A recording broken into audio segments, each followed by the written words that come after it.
Tribute bands for 200, please. All right, first clue. SuperDiamond honors him, I said. John. Who's Neil Diamond? Correct.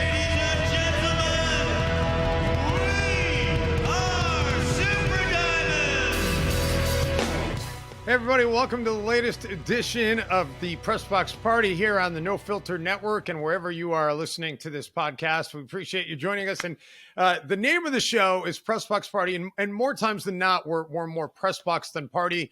But Tim and I decided this week that we needed to go more to the party end of things, and who better to guide the party end of things than Surreal Neil, the one, the only, the Surreal Neil!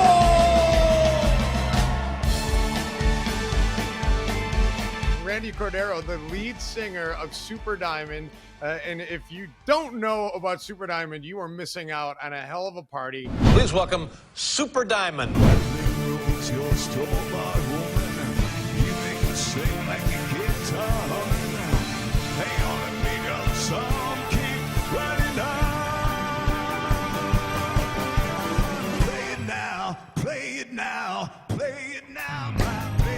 We're honored to have you.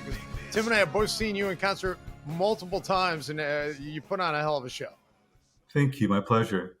Great to be here with you guys. Yeah, no problem. Yeah, we were definitely putting the party in PressBox Party today. By the way, I don't think I know. I've probably seen SuperDiamond more than I've seen Springsteen, and that's a lot. But I think Randy and his crew have the edge. They play all over the country. Ladies and gentlemen of Denver, Colorado, it's time to get crazy. We want you to make some SuperDiamond. Randy, Dave called you guys a tribute band. Do you take exception to that? Aren't you more of a celebration of Neil? Because you wear the shirts, but you're not a Vegas act. This is pure, unadulterated Neil Diamond rock and roll good time party. I don't care what it's called. You don't care. Okay. it's a tribute, but a lot of tributes, and I've seen a lot. We've been playing for 30 years now, traveling around the country and the world, spreading the good word of Neil. So a lot of times we have an opening act, most of the time, and most of the time they're like a tribute band, and so I've seen a lot of them, and most tributes are like a straight up, try to emulate the artists that they're doing. And we don't do that. We take we're like a surreal interpretation of Neil Diamond's music. So it's like, like more the stylings of Led Zeppelin, Kiss, AC/DC, Van Halen, playing Neil Diamond songs.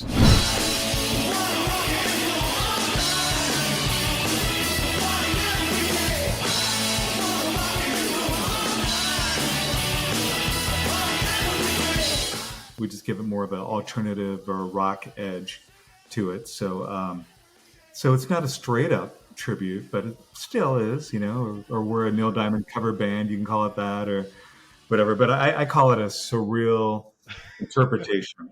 That's what I like to call it.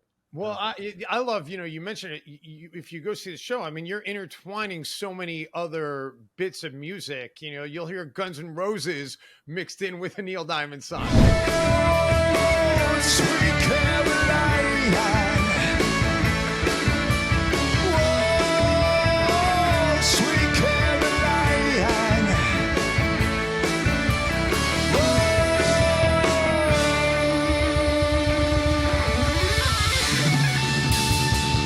sweet Caroline.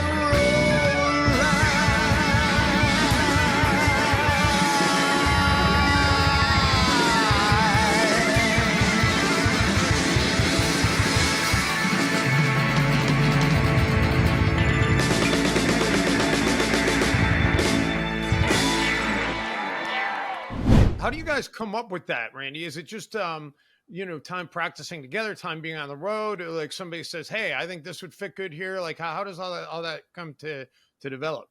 Yeah, it's everyone in the band, like somebody comes up with an idea, then we try it out, And if it works, and we do it. If not, then we don't. Just think of all the things we tried that didn't work out. Randy, one of the reasons why you're with us today, you guys are launching your 30th anniversary tour, and I know you're excited about that, and we're thrilled to have you on to talk about that. Before we get into the specifics of the tour and what fans can expect, let me ask you this. When you set out, you probably had designs on your own musical career at some point, maybe writing your own songs. Did you ever think that SuperDiamond would catch on like it did, last 30 years, and be such a wonderful part of your life that helps you, I'm sure, financially, and you've had a lot of fun, you've seen the world?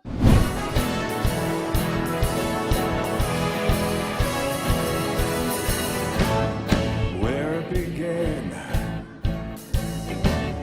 I can't begin knowing, but then I know it's growing strong.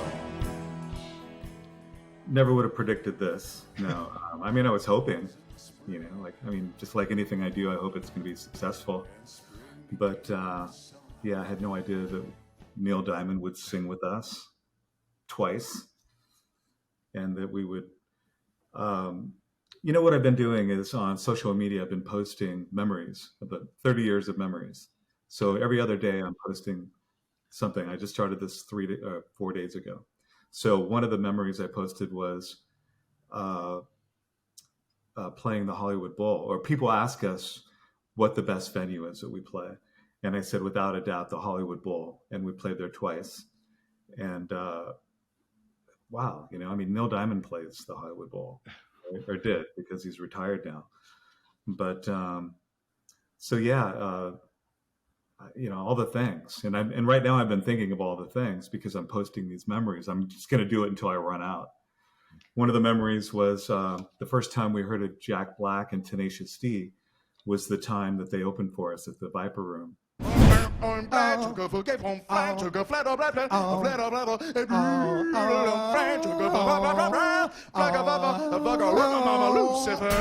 We were like, wow, look at these guys. They're amazing. And I was backstage and the keyboard player comes in.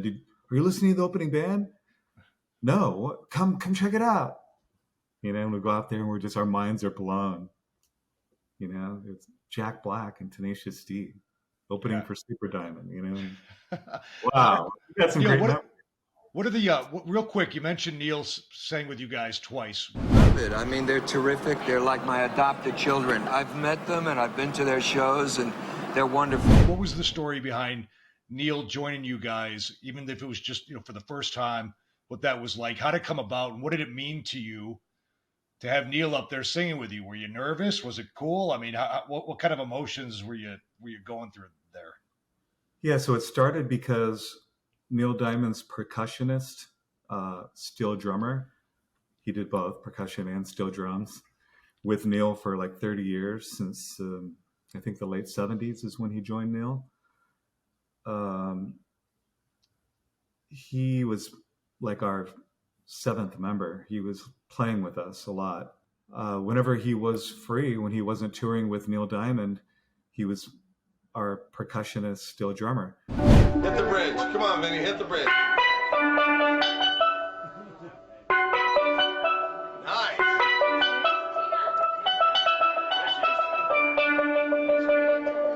And so he was playing with us, and then he would talk to Neil about it, and tell him about it.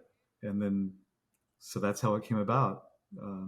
Neil ended up contacting our agent, Daniel Swan, and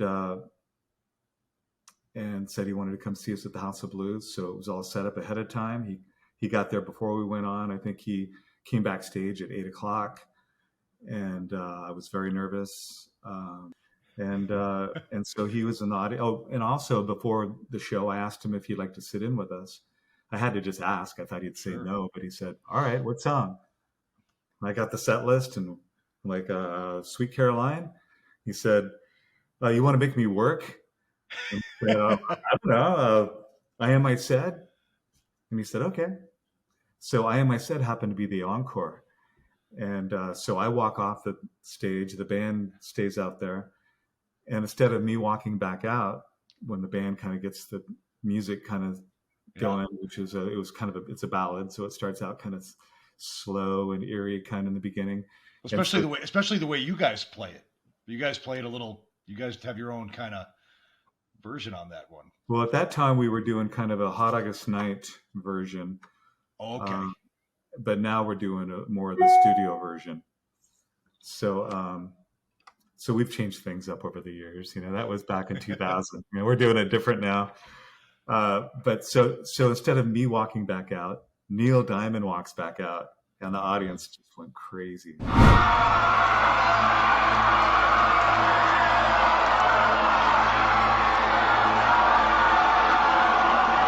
It was 5 minutes of just worship before you could even start singing because it was so loud. Imagine people that paid, I don't know, $22 or something to go to the House of Blues to see a Neil Diamond cover band. And Neil Diamond walks out and sings a song. It was unreal. That is it was surreal. It was surreal. I should say. Yeah, that's the definition of surreal right there. I just it's mind blowing to me. You sit there and talk about 2000, and it seems like it's yesterday, but that's 23 years ago, and you're 30 years in. Do you remember the first show, and what was going through your mind as you were like, there must have been some anxiety about, is this going to work? Is this going to catch on? What was it like that first time you took the stage? Yeah, the first show was at the Paradise Lounge, 11th and Folsom, south of Market, San Francisco. Running dogs, but they can't sing and dance and they can't walk. It was my favorite club. I had just moved here. Let's see, that was March 30th of 93. I moved here in 91, and I went to Paradise Lounge almost every weekend to see live music. It was the place. When did you realize that you could sing Neil Diamond to a T, and you said this could be something that could be marketed and sold and performed live? So hang on to me, girl, the song keeps running on.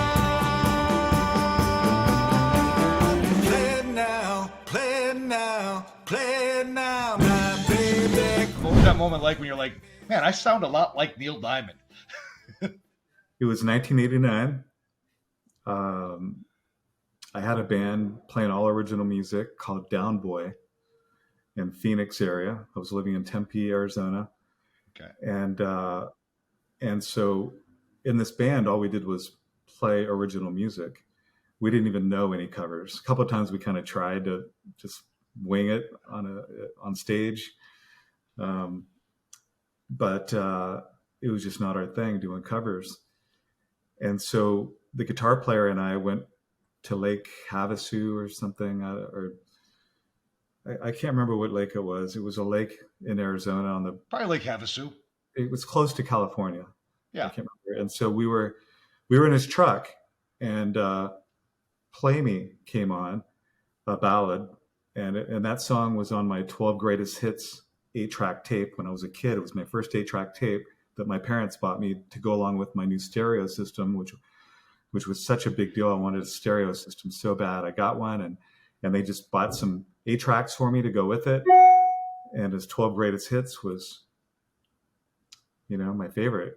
The other ones were The Sting, the score, the soundtrack to The Sting, the Rocky soundtrack, the Star Wars soundtrack, Paul Anka Gold, and Tony Orlando and Don's 12 Greatest Hits. So the Neil Diamond was my favorite, and I played it all the time back then. And then when I was in 7th grade, that was 6th grade, I think. And then 7th grade, I heard my neighbor's record, Kiss Destroyer, over at his house. And that kind of changed everything. And I remember, he got me into Rush and a couple other bands as well. And so I tried to get him into the Neil Diamond, but he told me that Neil Diamond wasn't rock and roll, and he was a year older than me. So it kind of affected me like, peer pressure. So I started getting into Kiss, and I stopped listening to Neil. But then, so I started playing guitar around that time too, when I was in 8th grade, and I didn't even know I could sing that time. But when I was in my early 20s, I started realizing, because I was in college and I was living in Tempe, Arizona, going to college, and I realized, I could sing. I was singing along to Oingo Boingo and Depeche Mode and The Cure, all my favorite bands at that time. And so then we started Down Boy, original band, and I was singing in that band. But then much later in 1989, we were on that drive to Lake Havasu, I think it was, and and Play Me came on the radio, and I was singing along with it, and I realized I could do Neil's voice, because I'm kind of jumping around in time here, but earlier on, in the early 80s, I wrote 83, 84, 85, when I was singing along to, like I said, Oingo Boingo and Depeche Mode and all my favorite bands at the time, I realized I could do voices. I could mimic voices. And so jumping back now to 1989, when I was on that drive and I was singing along to Neil Diamond, I realized I could do Neil Diamond as well. But something different about Neil Diamond, I thought, I must sing this live. Like I said, I had an original band called Down Boy, and I wasn't doing any covers, but I must sing this Neil Diamond song live. You are the sun, I am the moon. You are the words, I am the tune. Play me.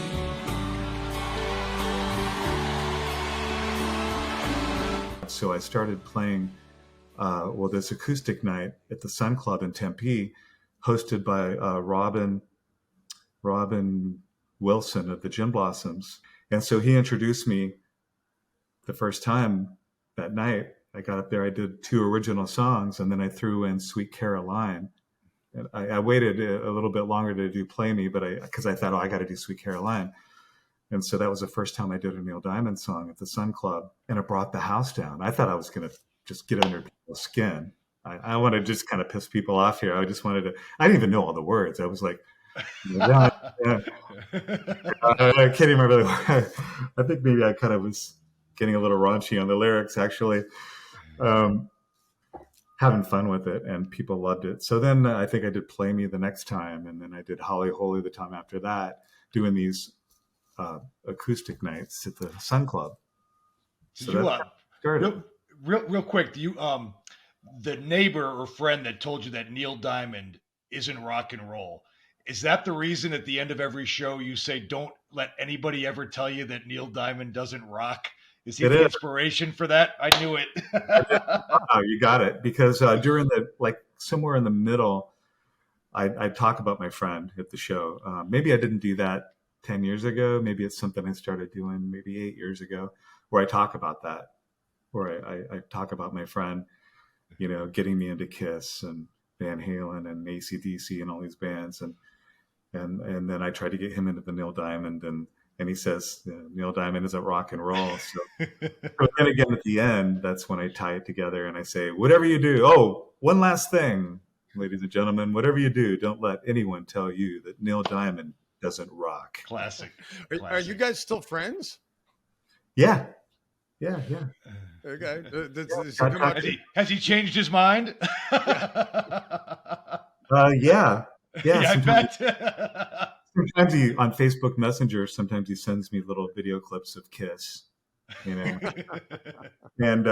sometimes he sends me a video clip of Neil Diamond. I'm like, cool. Well, Randy, we'd be remiss if we didn't talk about the wardrobe. I want to know how many sequin shirts do you actually own in your closet, and where do you go to get those?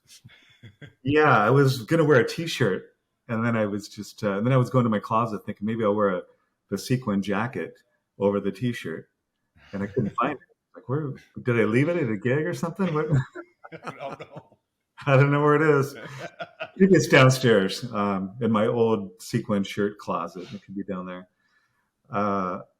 So this is one I've only worn once, and Marcella does our stage clothes. Marcella made this, and yeah, I've only worn it once. We had some white duds made up, and we thought it'd be good for hot days, like out in the sun when it's just too hot to wear black.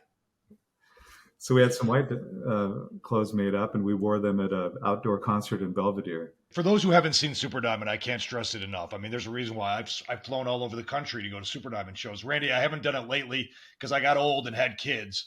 So my partying days are a little bit behind me. But I mean, House of Blues, Chicago, Bimbos in San Francisco, St. Rock and Hermosa Beach. I actually live in Phoenix now, right by where you went to college.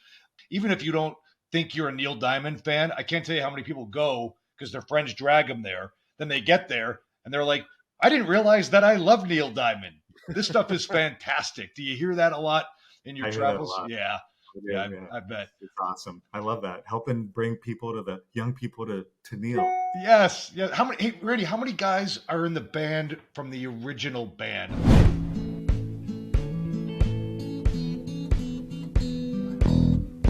I would imagine over 30 years, you probably have had some turnover a little bit with the guys you play with, right? Young bird flying, and the soft wind blowing, cause a sweat inside my palms.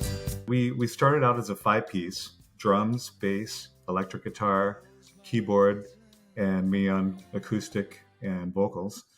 And then we added a second keyboard player in '94, about a year after we started.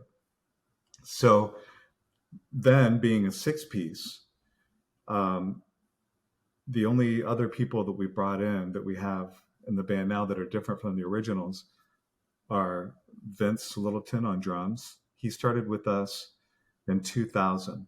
And then our guitar player, Chris Collins, has been with us for 13 years. And other than that, it's all original. If you include James Terrace, our second keyboard player that we brought in. So it's just the two new guys, Vince That's awesome. And Chris and Rama. But there's some change though. So Matt Tidmarsh was our original bass player who retired during COVID. I remember Matt, handsome man, that Matt. Oh yeah, absolutely. It's a big loss for us because he's such a stage presence. He's like the MC, to introduce me to come out and do the talking when I'm not talking. We are Super Diamond!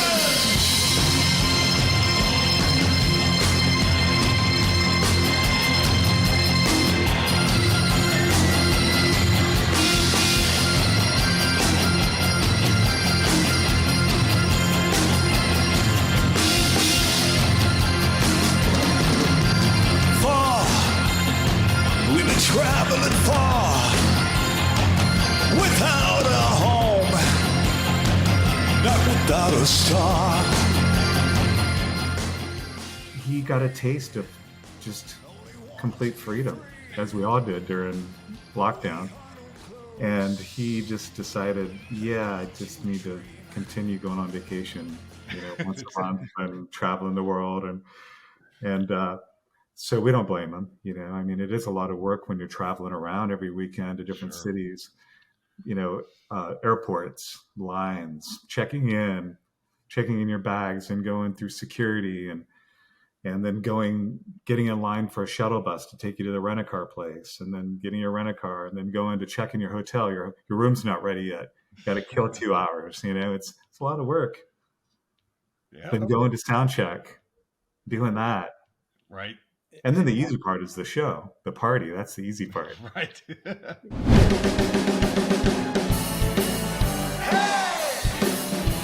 And so he was already kind of taking a lot of time off, even before COVID, getting a taste of retirement. So Rama, our first keyboard player, James came in a year later, remember, is our second keyboard player. So we had two. But when Matt would take a night off, Rama would sub for him on bass, and we would just have one keyboard. So we were doing that for the last 6 years or so. So when Matt would take a night off, Rama would go from keyboard to bass. Following me?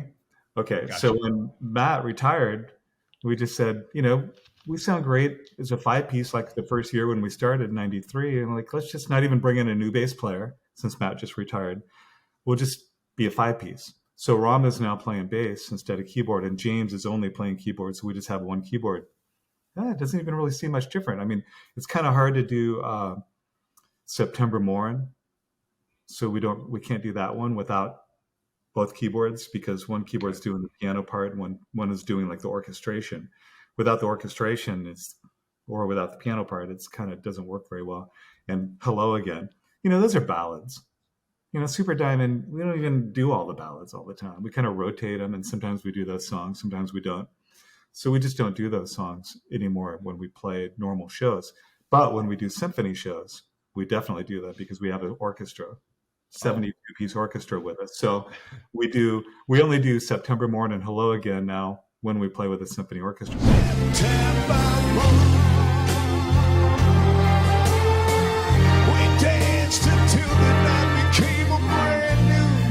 So as it stands, we're still only two new guys, the drummer and the guitar player. 23 years for the drummer, 13 years for the guitar player. So amazing. We haven't had any new people. That's awesome. Wow. So guys are holding on for their pensions at this point. That's right. Yeah, they're going to get the Super Diamond 401k. Yeah, they're going to get the watch in another couple of years.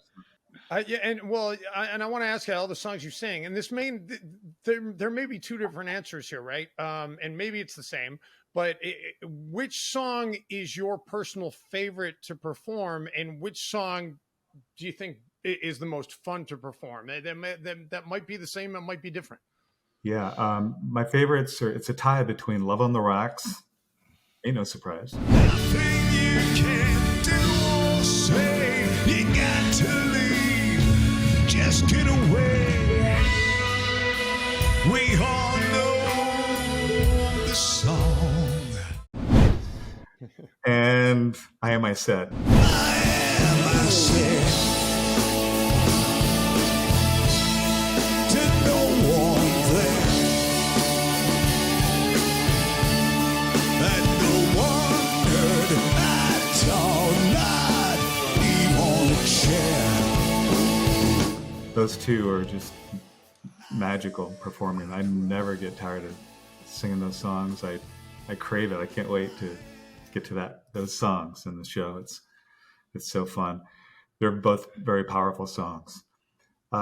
Sweet Caroline is always the biggest party, of course, all those hands out there just like this, like a wave. What happened on the hands, touching hands? Come on, Rohnert Park. We know you can do better than that. Let's do it again. Let's do it again. Everybody, hands touching hands. Touching hands. Hands touching Yes. hands. Reaching out. Reaching out. See. Touching me. Touching me. Sweet Caroline. Wait, Dave, do we have time for a song? Do we have time for a song before we let Randy go? If Randy wants to do a song, I'm definitely sticking around here. So. Absolutely. Maybe a little bit, like Just a little bit. Give us something to kick off the 30th anniversary show and to close the podcast, Randy. Well, I thought maybe playing solo isn't that great when you're just without a band doing like a lot of the really upbeat songs, but playing you that song that got me, that I told you I heard on the way to Lake Havasu in the car on the radio, and it made me think I want to sing Neil Diamond songs. It's a ballad, but it's a beautiful ballad, and it has so much meaning. To me doing this whole thing, I'll kind of do a little bit of that for you. She was morning and I was nighttime. I one day woke up to find her lying beside my bed. I softly said, "Come take me," for I was lonely, needed someone, as though I'd done someone wrong somewhere, but I don't know where. I don't know where. Come lately,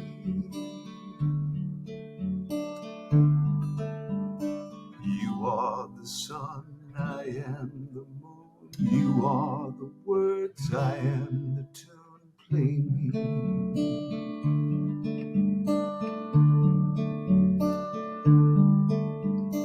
You are the sun, I am the moon. You are the words, I am the tune. Play.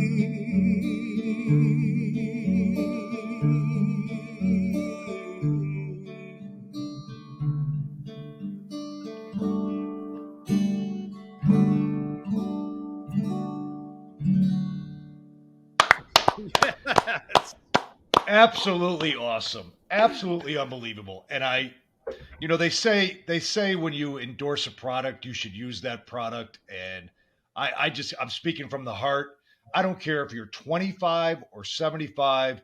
If you've got a chance to see Surreal Neil, Randy Cordeiro, and SuperDiamond do their thing, do it. It is if you love Neil Diamond, you got to do it. If you love a good party, you got to do it. And I guarantee if you're not sure you love Neil Diamond, by the end of that show, you're going to figure out that you love Neil Diamond. Yeah, you're going to go to the show and you're going to realize I know a lot more Neil Diamond songs than I thought I knew. Yeah, well, he wrote a lot of songs that other people made famous, like Red Red Wine by UB40 or Girl You'll Be a Woman Soon by Urge Overkill. On the Monkees. The Monkees. It's a little bit me, it's a little bit you. Right. And a few other hits, too, by the Monkees. But that was number one. So that was the most popular, of course. Dave, our friends Gary Newland and Chris Rebich from Denver literally flew to San Diego, went to 2 SuperDiamond shows. Randy probably knows what club they were in or what venue, but they went to 2, and then they flew back to Denver. So once you've seen SuperDiamond, you realize that this is why people actually get on planes to go see them and have an amazing time, and they do. I've done it myself. Did you say San Diego? They went to our friends went to San Diego. I've flown to Bimbos. I've flown to House of Blues in Chicago. I've flown to Hermosa Beach, St. Rock. St. Rock's a little odd because you guys are like in the corner and you're kind of like everybody's sitting. It's not quite the Fillmore in Denver. It's like being in somebody's home. Yes, it's like a rich person's home. It was amazing, but they closed down during COVID. So, yeah. But yeah, if you can get yourself to a SuperDiamond show at a bigger venue where people are people dress up, not everybody, but some people dress up. They look like Randy does today, and they make a night out of it. My country 'tis a thee, sweet land of liberty, of thee I sing, of thee I sing.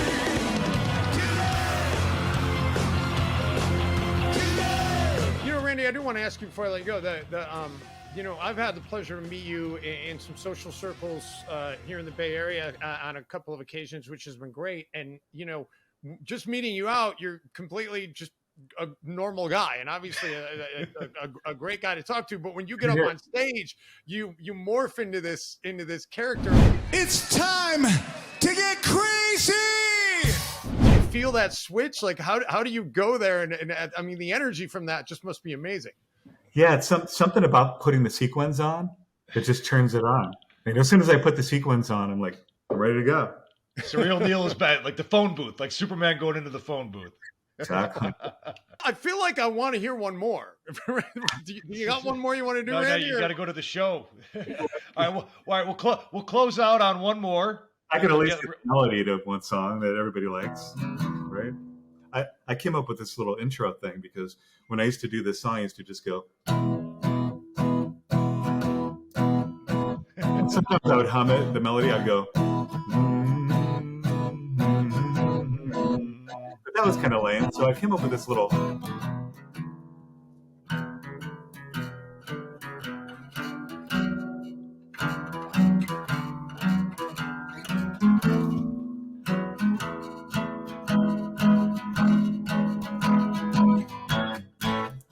Where it began, I can't begin to know, but then I know it's growing strong. And we'll jump ahead a little bit. Touching hand, reaching out, touching me, touching you. Sweet Caroline. Bum, bum, bum. Good time never seems so good. So good. So good. So good. We were That's great not in stuff, harmony Randy. there. Dave, we're gonna try to go to one of these shows, San Diego, San Oh, Francisco. I'm Lake probably gonna Tahoe. hit more than one, man. He said I got to be at Bimbo's on the 20th, and if it's Sweetwater in Mill Valley, I could hit it with a rock from my place, pretty much. All right, I can get you in Bimbo's. I can get you in All right. Crystal Bay Club in Tahoe. Beautiful. Love it. Beautiful. Love it. Thanks Randy, for man. having me, guys. Thank Huh? you. Thank you for having me on. By the way, that it is the PressBox party. So I should ask you: are you a sports fan at all? Who are your teams if you're into sports? Yeah, kind of. I mean, I'm mildly into, the Bay Area teams, the Warriors and 49ers and the Giants. Yeah, I love going to Giants games. I go to a few a year. And now we've got the new Chase Center in my neighborhood. I live in Dogpatch in San Francisco, Okay. so it's Okay. only not even a mile up the street. I haven't been to a Warriors game yet, but I have seen Roxy Music and the Who there. Oh, Wow. nice. It's a great venue. Yeah. Well, I'll tell you what. You're gonna take care of me with some tickets to see Super Diamond. I've got some connections with the Warriors, so we'll hook it up. We'll go to a Warriors game. Yep. You send Randy to a Warriors game, Dave. There you go. Good job. All right, Randy. Listen, thanks so much, man. I really enjoyed this half hour, getting to hear your story, hear a little music, and find out more about the band that I have loved for. Well, I've been around for 30, but I've been a fan for over 20. So really enjoyed this time. Thank you so much. Together. You got it. Yeah, ditto. All right, Randy, we'll talk soon. And for everybody who's been watching the PressBox party, thanks for watching us here on No Filter or on YouTube or downloading the audio version on Apple or Spotify. Make sure you're subscribing and following us regularly. New shows out every week. And make sure you follow us on Twitter at PressBox_party. That's going to do it. Guys, been a whole lot of fun. And we'll talk again real soon. Dave, Tim, whatever you do, don't ever let anyone ever tell you that Neil Diamond doesn't rock. Doesn't rock.